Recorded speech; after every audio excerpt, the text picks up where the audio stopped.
Bienvenue sur Célébéon. L'humanité est à la croisée des chemins et nous avons une civilisation à réinventer.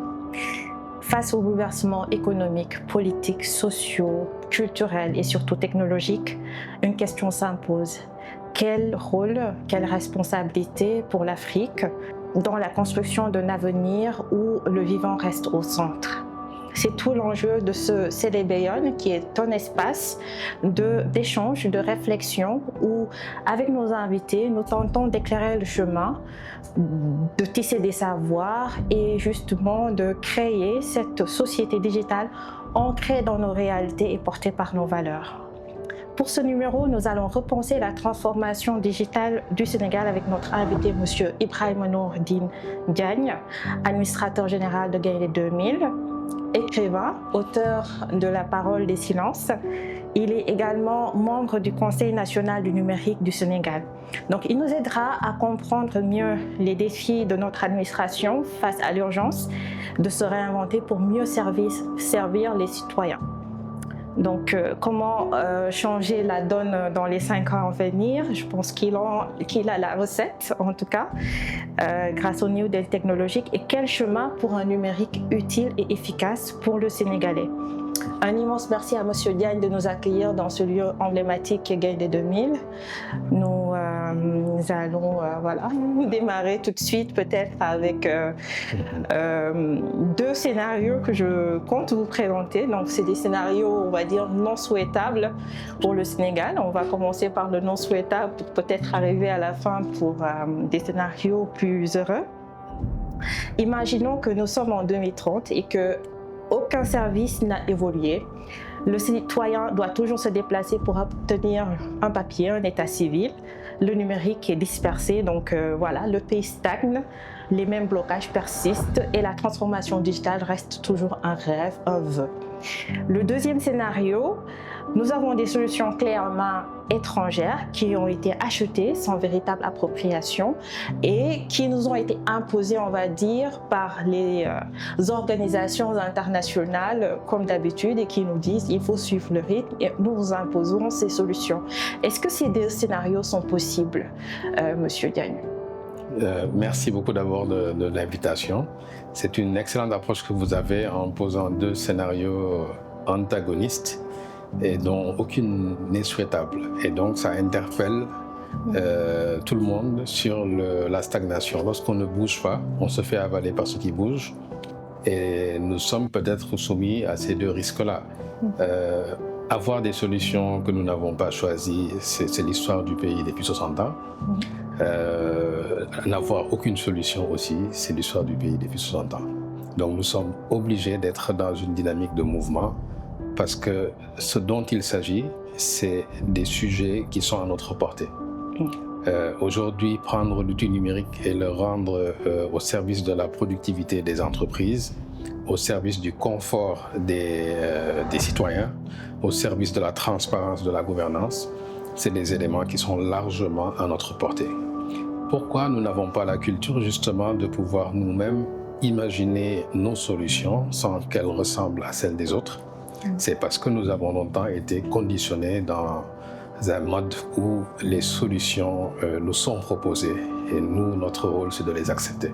Et je pense que cette rupture, elle a lieu aujourd'hui. Je pense que toutes les consciences admettent que nous ne pourrons jamais construire de développement si nous sommes juste un réceptacle de solutions et d'acceptation.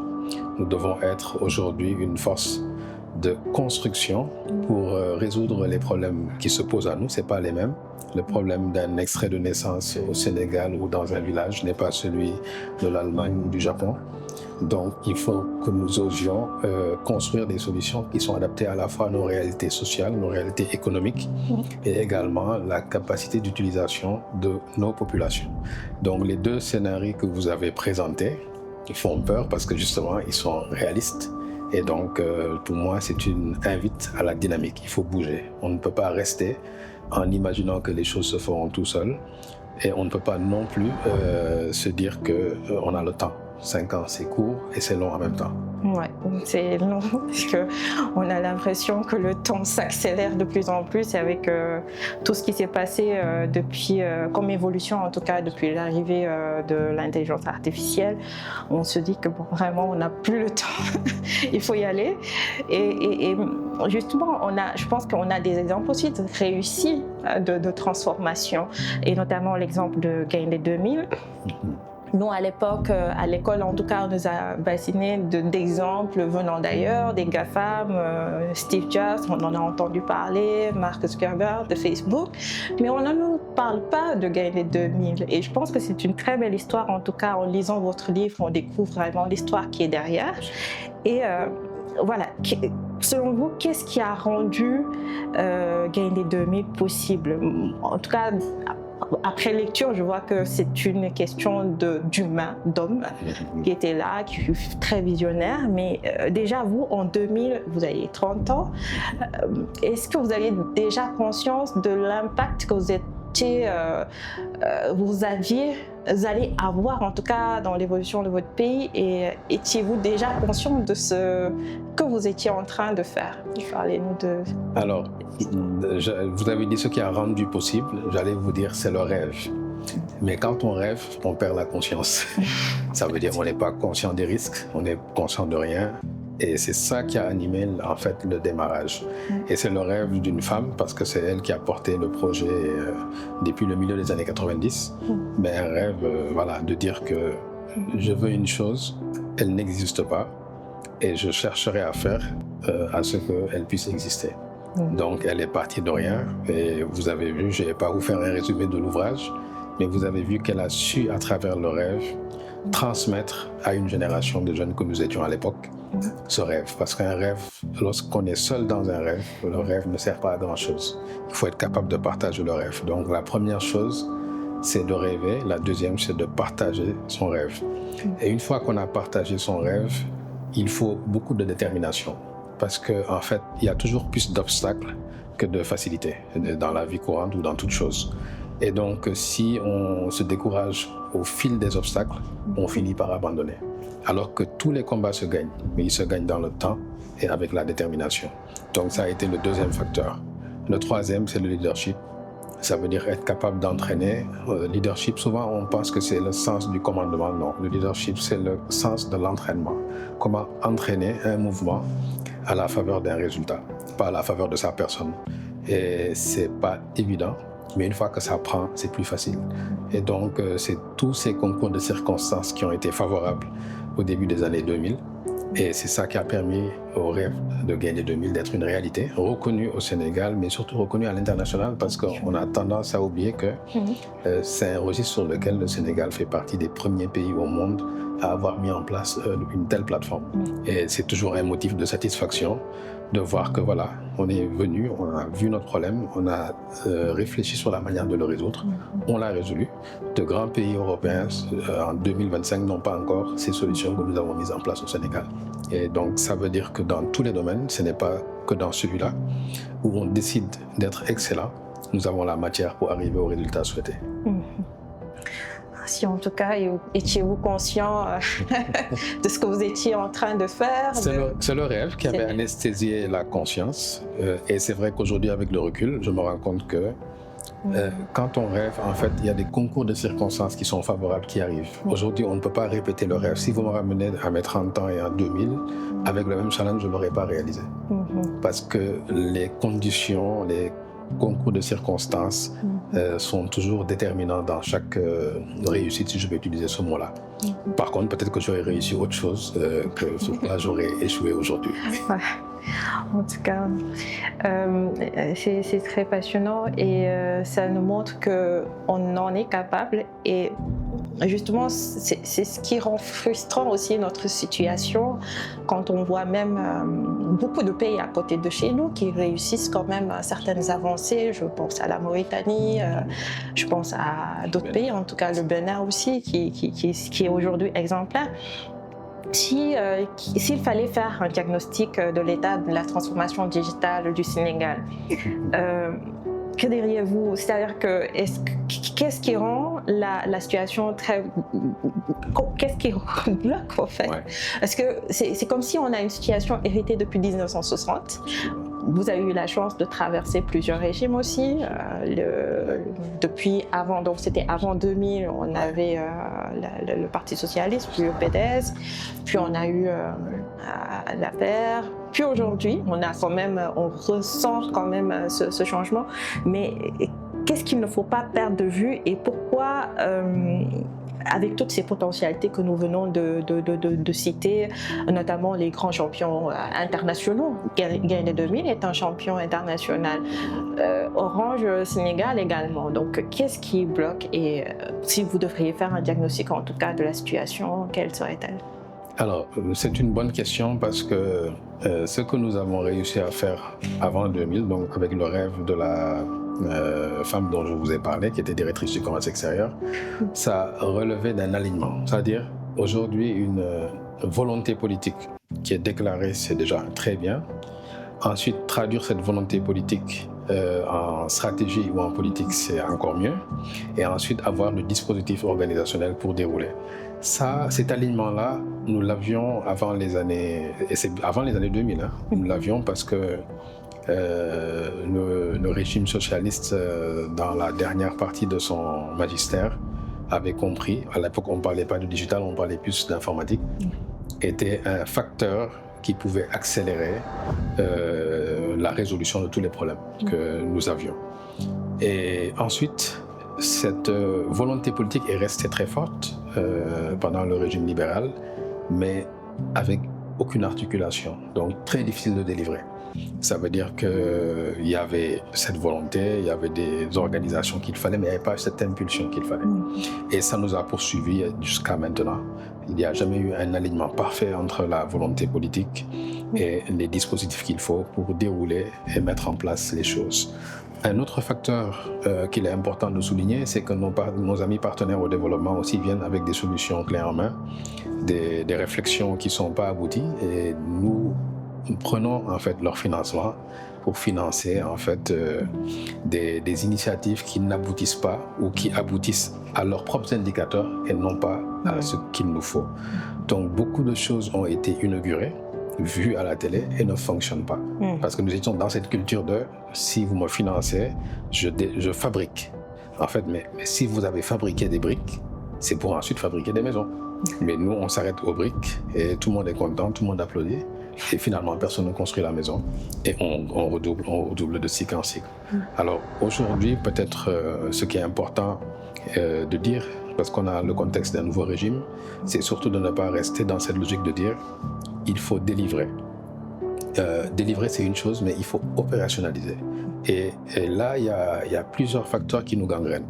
Le premier, c'est que nous ne savons pas d'habitude remplacer les choses. Si vous avez un mode de fonctionnement qui est obsolète, vous décidez de le moderniser, vous allez le faire, mais l'ancien mode, vous aurez du mal à l'anéantir et à le tuer. Alors que tant que l'ancien mode existe, le nouveau mode, il devient accessoire. Et donc, c'est ce défaut de tuer, en fait, parce que nous, c'est ce qu'on a fait dans les initiatives que nous portons. Nous considérons que tant qu'une situation préexistante reste maintenue, la nouvelle situation ne sera juste qu'un outil qu'on pourra montrer de temps en temps à la télé pour faire des démonstrations, mais ça ne marchera pas. Et donc, je pense que l'un des points forts sur lesquels pourraient s'appuyer les nouvelles autorités, c'est d'avoir une logique jusqu'au bout. C'est-à-dire, quand on met en place un processus, on ne se limite pas à sa livraison, on se limite à son opérationnalisation et on prend les mesures qu'il faut pour éteindre le système précédent.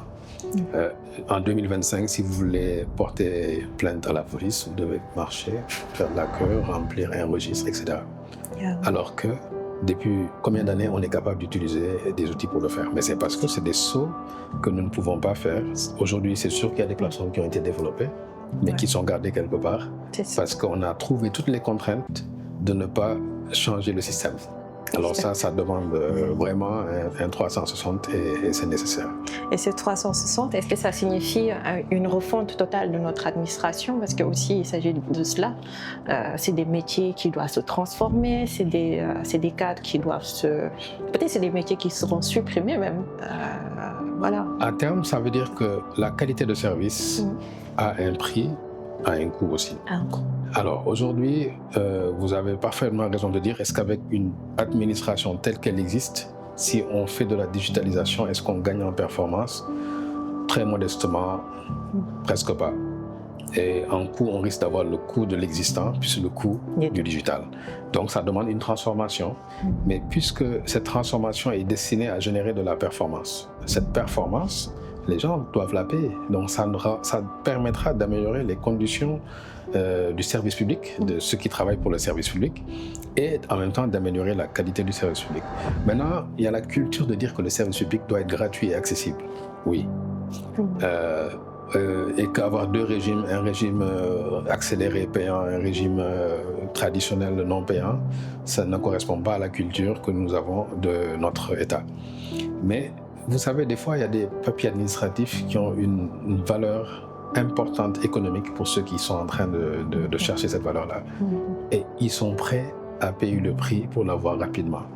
Pourquoi, au nom d'une logique d'un État qui voudrait mettre tout le monde dans le même niveau et que ce niveau ne soit pas satisfaisant, on soit obligé de rester dans ça. Donc moi, je remets en cause, en fait, tout le principe qui a voulu que nous avons un État décentralisé parce que nous n'avions pas les moyens d'avoir justement la présence de l'État partout. Donc l'État s'est décentralisé et ça, c'est normal. Mais maintenant que nous avons le digital, la manière de construire les plateformes ne doit pas forcément épouser, je dis forcément, épouser la cartographie administrative, judiciaire, etc., sanitaire ou n'importe quoi du pays. Si vous avez aujourd'hui un puissant outil pour la santé digitale au Sénégal et que ça relève du district sanitaire, disons, de Dakar, pourquoi vous empêcherez à toute la population du Sénégal d'y avoir accès? Parce que vous avez une cartographie sanitaire qui correspond au territoire et qui correspond également aux moyens que nous avions. Il fallait autant de médecins que l'espace territorial permettait de couvrir. Aujourd'hui, la médecine ayant évolué, est-ce qu'il faut continuer à rester dans ça? Alors, rupture, c'est parfois très difficile.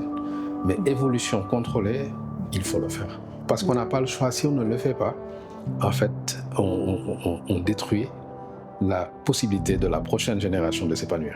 Ouais, et c'est ce qui est très dommage, d'autant plus que, comme vous dites, ce coût à payer, c'est que même si on ne le paye pas, on le paye quand même, parce que des fois, quand tu veux, ton papier sort tout de suite, voilà, tu vas agresser les pattes à des 1 500, 5 000 francs, donc c'est un coût qu'on paye déjà, sans parler des autres coûts, des allers-retours, le coût temporel. On parle souvent beaucoup de la formation des jeunes et au numérique. Mais est-ce qu'il n'est pas temps aujourd'hui qu'on parle également de la formation de nos décideurs? Parce qu'il me semble que beaucoup de questions, en tout cas une certaine culture numérique est très absente au sein de l'appareil décisionnel, ce qui fait que les bonnes décisions ne sont pas prises peut-être, même pour cette génération. On veut créer une nouvelle génération qui est consciente, qui est préparée, qui est apte à avancer. Maintenant, il faut prendre les bonnes décisions pour y arriver. Et comment résoudre cette problématique de la montée en compétence, en tout cas de nos décideurs? C'est vrai que vous avez posé une très bonne question parce que les décideurs n'ont pas besoin d'être des spécialistes, mais ils doivent avoir un niveau de connaissance du digital suffisant pour être capable de prendre les bonnes décisions. Alors, comment le faire? Il y a plusieurs approches. D'abord, je pense que dans les cycles de formation, notamment de tout ce qui est hauts fonctionnaires, avec les écoles d'administration et de magistrature d'ailleurs, il faut impérativement qu'il y ait une mise à niveau à la fin du cycle sur la question digitale, aussi bien sur les aspects juridiques que techniques et toutes les implications de conduite de changement, parce que c'est les 3 dimensions qui sont les plus critiques pour un décideur. Pour ceux qui ont déjà quitté le circuit de formation, il faut également qu'il y ait des séminaires de mise à niveau sur ces questions-là. Pas en faire des spécialistes, mais en faire des gens suffisamment avertis pour être capables de prendre des bonnes décisions. Et donc, la deuxième échelle, c'est qu'il faut qu'il y ait une sorte de... Là, je parle de la sphère publique. Il faut qu'il y ait une sorte de... un cabinet transversal qui est spécialisé sur les questions digitales, de sorte à ce que tout décideur politique, qu'il soit au niveau gouvernemental ou au niveau d'administration publique, soit capable de faire appel à ce cabinet qui serait central, transversal et donc à la disposition de toutes les administrations sur ces questions digitales. Au lieu que chacun se paye un conseiller, autant avoir une unité qui conseille tout le monde. Et c'est ça qui va peut-être faire la transition, parce qu'en effet, si on considère qu'on devient décisionnel autour de 40 ans, voilà, il y a de fortes chances que si on est sorti des universités il y a 15 ans, que beaucoup de questions qui nous interpellent aujourd'hui, on n'a pas eu l'occasion de les parcourir. Après, à titre individuel, nous devons recycler et nous renouveler à chaque fois et surtout ne pas avoir de complexe à ne pas comprendre, à dire je ne sais pas ce que ça veut dire, je ne sais pas c'est quoi le contenu. La meilleure manière d'apprendre, c'est de questionner son ignorance. Bon, ça aussi, je pense qu'il faut carrément enlever ce filtre que nous avons. Moi, chaque fois qu'on utilise un acronyme que je ne connais pas et qui paraît évident, je n'hésite pas à dire à la personne, mais je ne sais pas de quoi tu parles. Après, il faut le dire dans le sens où je comprends. Et c'est comme ça que je m'enrichis. Mais si je fais semblant de comprendre alors que je n'ai pas compris, alors que c'est là le point le plus critique, malheureusement, ça peut m'induire en erreur. Ouais, cette humilité de se dire, bon, c'est normal aussi d'apprendre. Et je vais en venir justement à la question de la territorialisation, parce que quand on parle des cadres aussi, on a des territoires avec nos maires qui semblent complètement déconnectés de la question même du digital. On ne les voit pas, en tout cas, ils s'y intéressent, mais on devrait quand même peut-être arriver à plus de digitalisation, vu que le service public le plus proche du citoyen, c'est le territoire, c'est la mairie, c'est la collectivité locale. Et aujourd'hui, on a le CNU, la CNU, qui anciennement l'ADIE, qui essaye de digitaliser l'administration sénégalaise, mais on voit que sa mission depuis peut-être 20 ans, et elle n'a pas su en tout cas tenir les promesses. Et voilà, la question que je me pose, est-ce que c'est pertinent aujourd'hui de laisser la main qu'à la CNU pour faire cette transformation, ou peut-être on peut en venir directement à la proposition que vous faites dans votre livre, celle de la mission centrale de la promotion du numérique, qui essaiera peut-être de regrouper toutes les missions existantes. Et je vois avec un budget quand même, on va se dire, modeste, 400 milliards, qui est beaucoup moins que celui du Néo-Tel technologique. Est-ce qu'on peut y arriver, je pense, là, en tout cas? Alors, vous posez une très bonne question. Nous sommes à un stade de la vie de la nation et de notre développement où il faut prendre les sujets transversaux sous forme de mission. Bon, c'est vrai que beaucoup de gens d'ailleurs ne savent pas c'est quoi une mission, mais par exemple, le pèlerinage, c'était une mission avant d'être un commissariat. Il y a plusieurs stratifications au niveau de l'administration. Une mission, c'est quelque chose qui doit prendre en charge une question, la résoudre et disparaître. Alors, comme nous avons beaucoup de problèmes, je pense qu'aujourd'hui, réformer une administration, fusionner des administrations, mettre de nouvelles normes administratives, c'est une chose, mais c'est des effets très longs parce qu'il y a la résistance du changement. Et c'est pour ça que justement, dans l'ouvrage, j'aborde la notion de mission, parce que je pense qu'une mission, elle est là pour résoudre un problème et disparaître. Donc, elle ne peut pas être quelque chose qui s'inscrit dans la permanence ou dans l'éternité. Et elle est obligée de rendre compte de l'état d'avancement. Et je pense que si nous partions de mission, pas seulement sur le digital, mais supposons les 30 premiers problèmes du Sénégal, on en fait des missions. Je pense qu'on arrivera en 3 ans, une mission, ça peut durer 1 an, 2 ans, 3 ans. On arrivera à résoudre des problèmes. Après, l'administration peut prendre le relais, parce que l'administration n'est peut-être pas capable de résoudre certains problèmes, parce qu'elle est aussi soumise à des pesanteurs, d'abord d'ordre organisationnel, structurel, réglementaire, conduite du changement et puis même changement de gouvernance à chaque fois, ça ne permet pas d'évoluer. Alors qu'une mission, elle a une raison d'être. Même si vous changez le chef de mission tous les ans, ça ne change rien, la mission est là, elle doit délivrer quelque chose et disparaître.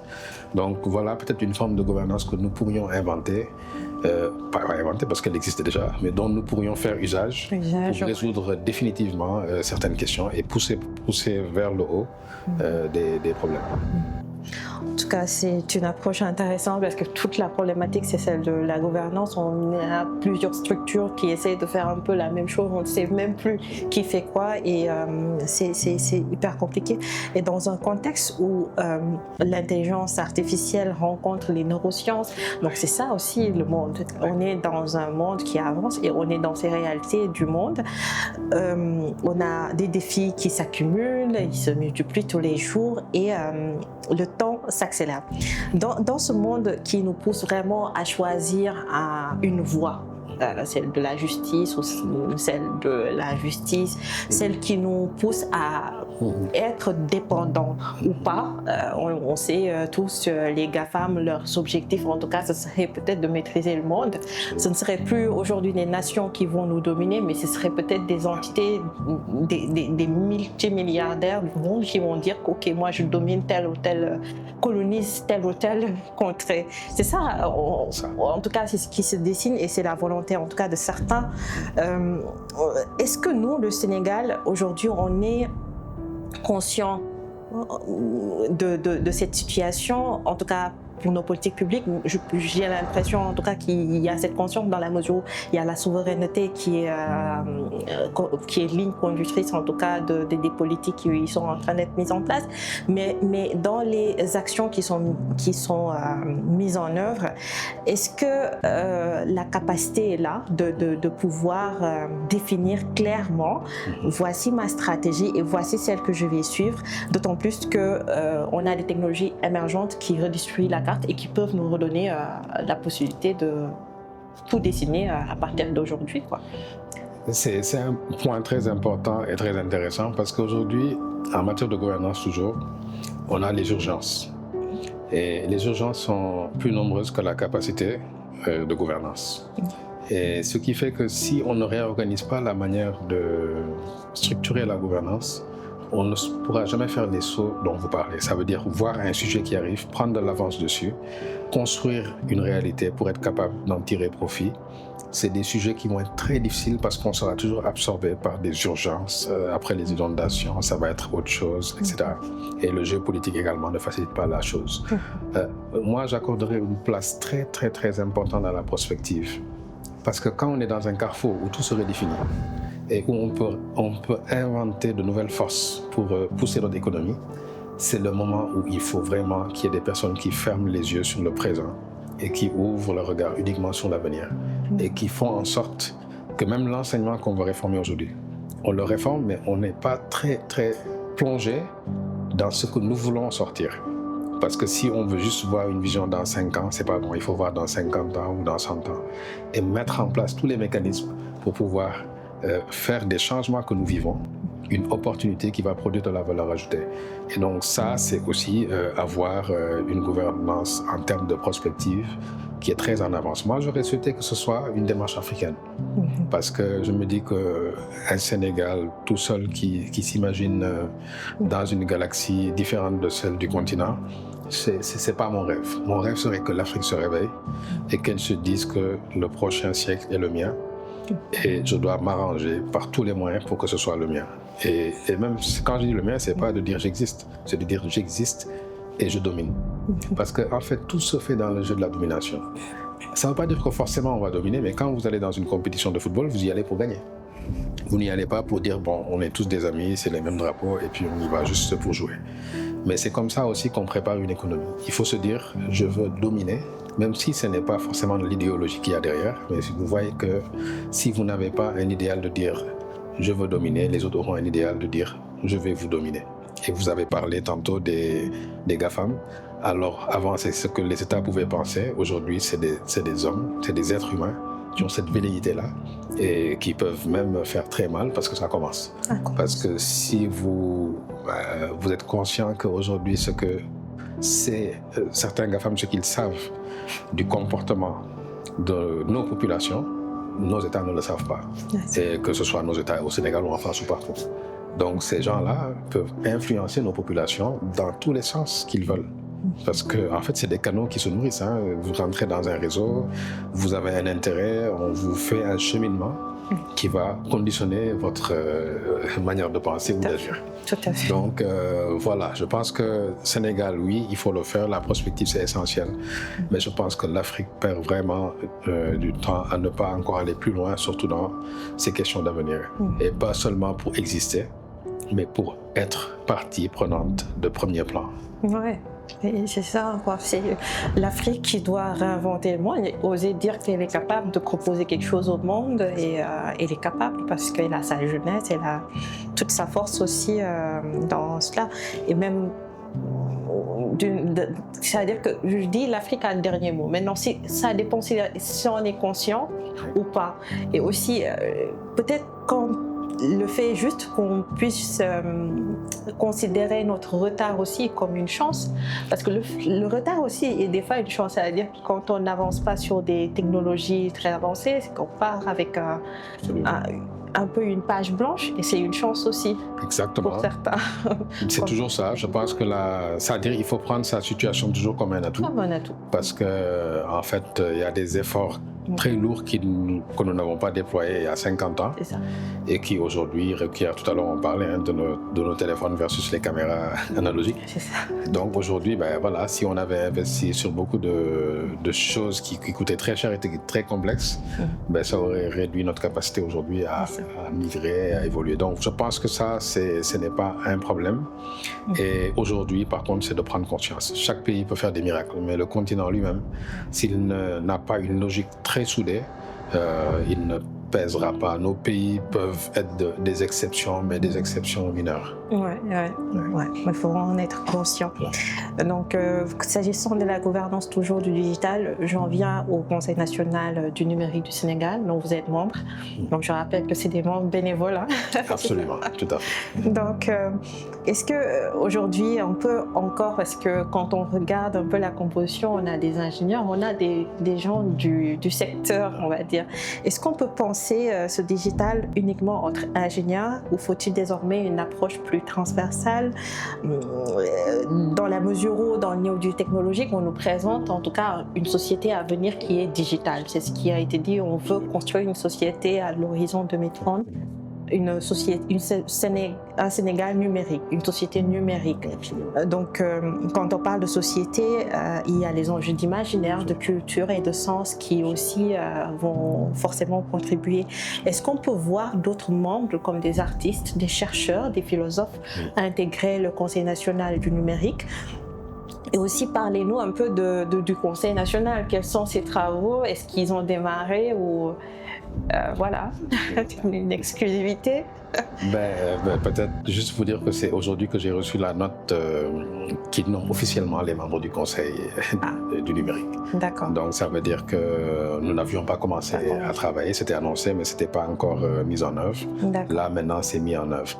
Mais paradoxalement, le Conseil du numérique, il est constitué par une majorité de non-ingénieurs. Hein. Moi-même, je ne suis pas. Vous n'êtes pas ingénieur, mais vous êtes du domaine.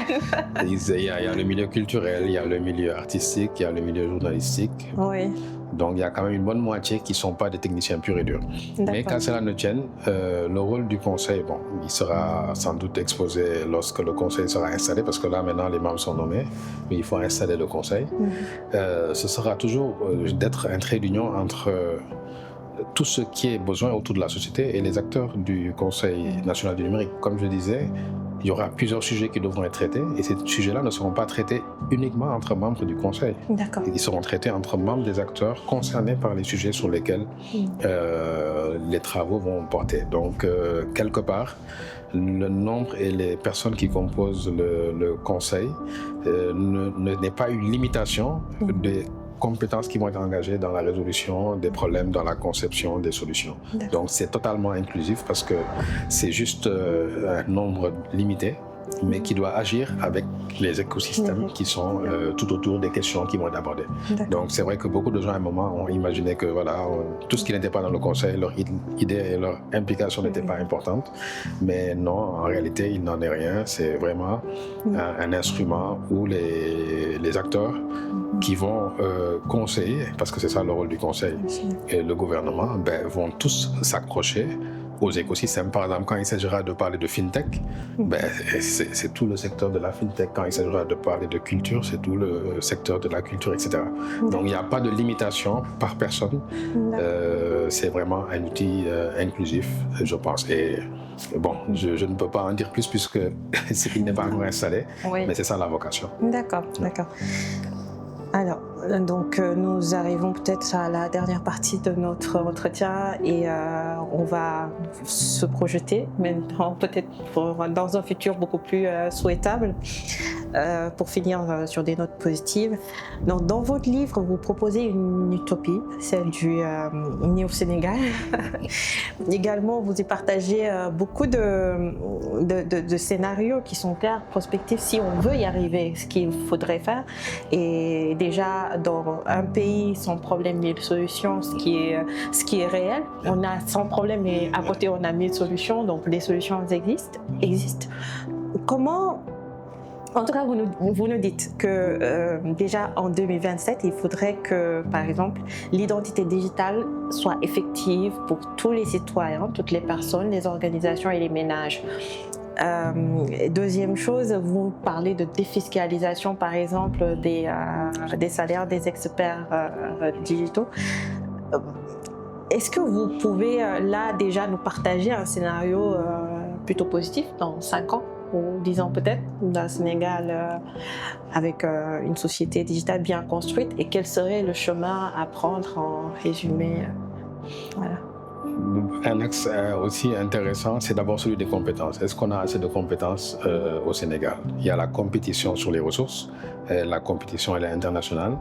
Et donc, si nous voulons conserver nos compétences, nous devons forcément agir sur un cadre incitatif. On ne peut pas aujourd'hui avoir le même régime que pour le reste. Donc ça, c'est ce qui touche au volet fiscal. Qu'est-ce qu'il faut faire pour retenir nos ingénieurs, éviter de les former, de les mettre en condition et de les voir partir, servir d'autres économies. C'est la même chose qu'aujourd'hui, utiliser des plateformes, payer des services qui n'entrent pas dans notre fiscalité ni dans notre économie. Voilà les 2 risques auxquels nous sommes exposés. Pas de compétences et que tous nos jeunes achètent des services qui ne sont pas produits ici et avec leur carte, et puis ça sort dehors.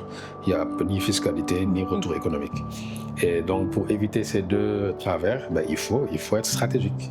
Et à ce moment-là, il faut avoir des politiques qui sont de nature à inciter à produire des compétences que l'on retient, et également des politiques de sorte à ce que nos jeunes consomment. Vous voyez, un enfant de 10 ans, si vous voyez qu'il consomme 0 Sénégal, dites-vous que là c'est votre argent, hein, c'est vous qui êtes le parent, dites-vous que lorsqu'il aura 25 ans, il va consommer 0 Sénégal. Et si un Sénégalais ne consomme pas Sénégal, il n'y a plus d'économie. Et donc, voilà des choses que nous devons cultiver. Les Japonais, ils consomment japonais. Hein. Les Coréens consomment coréen, les Chinois consomment chinois. Après, ils vont chercher d'autres choses ailleurs. Donc, avoir une politique pour promouvoir des contenus. Parce que là où on sait qu'il y a beaucoup de contenus et beaucoup d'intérêt, c'est là où il faudrait avoir des moyens de production très lourds. En fait, on minimise le rôle de la culture dans l'économie.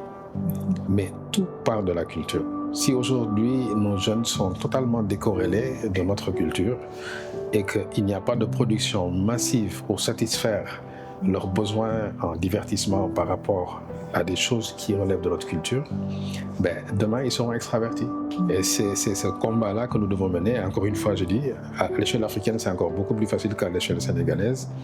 Mais voilà des questions centrales sur lesquelles des personnes doivent réfléchir et apporter des solutions radicales en ne se concentrant pas sur les intendances actuelles, parce que ça oblige à se battre que pour les problèmes de 1 an, 2 ans, alors que les vrais enjeux qui vont déterminer l'avenir du continent et du Sénégal sont des questions sur lesquelles on a la main. On a totalement la main, on a les idées, on a les intelligences, on a tout, mais on n'a pas le terrain d'expression. Donc c'est ce qu'il faut mettre en place. C'est ça, on a une sorte d'espace d'action qui est privé, on n'arrive pas à y accéder même si on a envie de faire. C'est barricadé. Exact. Donc, je vais peut-être vous exposer une vision et vous allez me dire vos impressions en tout cas. Là, en tant que membre du comité scientifique du SATIS, on est en 2035. Je suis fière d'avoir porté le projet Grenier, une plateforme modulaire, décentralisée et ouverte pour l'accès et la contribution citoyenne aux données publiques. Tous les projets issus de Grenier portent le label JSP, Juste, Souverain, Prospère. Ce projet a été complété par la création de l'Autorité sénégalaise des commandes de données, indépendante et citoyenne, pour garantir l'éthique, la transparence et la gouvernance des données. Donc, grâce à l'ASCD, toutes les données sont mises en commun et mises à disposition pour créer de la valeur. De vraies ressources pour l'économie, donc pour les startups, comme on les appelle. La Sonatel, Wave, la Sénélec, la SDE ont été les premiers partenaires, et je vais rajouter Gain des 2000 également, ont été les premiers partenaires à mettre en commun leurs données pour nourrir les créateurs de solutions dès 2026. Ils y ont cru et on y arrive. Est-ce que, voilà, qu'est-ce que ça vous... Alors, ça m'interpelle. D'abord, ça me dit que le citoyen a réussi à prendre sa place dans la société. Et donc, c'est rassurant qu'en 2035, le citoyen ait vraiment pris sa place dans la société. Ensuite, ça m'interpelle parce que la culture du partage est quelque chose de très, très compliqué dans notre pays. On ne partage pas, même quand des fois, ce n'est pas pour s'appauvrir, hein, mais c'est que c'est la peur de l'autre. Il est avec mes ressources, il fasse mieux que moi. Alors que l'enrichissement, il est collectif. Sans partage, personne ne gagne. Et justement, c'est ce qui a conditionné l'Afrique d'ailleurs. Dans nos pays, dans nos relations, nos défauts de partage, parce qu'on a été structuré mentalement à ne pas trop partager, on fait que on a des budgets à plusieurs milliards. Normalement, le budget d'un pays, ça correspond à la commande publique et au chiffre d'affaires des entreprises du pays. Dans nos pays, nous au Sénégal par exemple, actuellement notre exigence est de 30%. Imaginez-vous, vous voulez collecter 5 000 milliards d'impôts et vous dites au moins 30% doivent revenir à des entreprises sénégalaises. Au moins 30%. C'est une ambition faible. Aucun pays au monde sérieux ne va se dire que moi je collecte 5 000 milliards d'impôts, mais pour mes entreprises là, je veux qu'au moins 30% ce soit pour mes entreprises. Et il faut me dire 100%. Et après, aller chercher des partenaires là où on ne sait pas faire. C'est ça. Et c'est ça qui fait une économie. Donc, ça veut dire que la notion de partage, pour revenir encore dessus par rapport à 2035, ce sera le grand défi. Comment on va se mettre à l'esprit que 1 plus 1, ça fait 3, ça ne fait pas 2. Et c'est à ce moment-là qu'on aura les moyens de gagner toutes les batailles du futur. Merci beaucoup pour ce temps d'échange, pour votre teranga de nous avoir accueillis ici et merci pour vos contributions éclairantes et très inspirantes qui vont nourrir très certainement les travaux de nos différents pôles. Merci également à ceux qui ont suivi cet épisode. Ce n'est qu'un début, donc nous accueillerons d'autres voix, d'autres idées et d'autres perspectives. On se retrouve très bientôt pour un nouvel épisode de Célébéyonne.